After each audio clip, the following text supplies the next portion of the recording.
सिंध तरक्की पसंद पार्टी के सरबराह डॉक्टर कादिर मक्सी चयो आहे त सिंध हिकु आहे ऐं हिकु रहंदी। धरती माउ जे ख़िलाफ़ साज़िशूं कंदड़नि खे नाकामी नसीब थींदी। कराची जे इलाइक़े सचल ॻोठ जी बेनज़ीर लाइब्रेरी में वर्कर इजलास खे ख़िताब कंदे कादिर मक्सी चयो त 26 अक्टूबर खां 3 नवंबर ताईं कराची में सिंध खे विरहाइण ख़िलाफ़ अमन मार्च कयो वेंदो।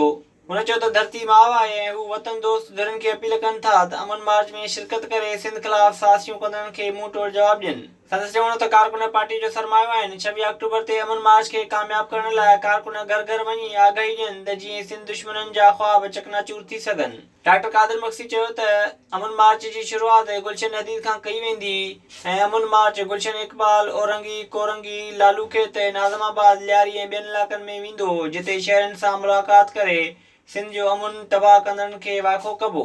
विज़िट कयो अवामी आवाज़ मीडिया ग्रुप जी वेबसाइट awamiawaz.pk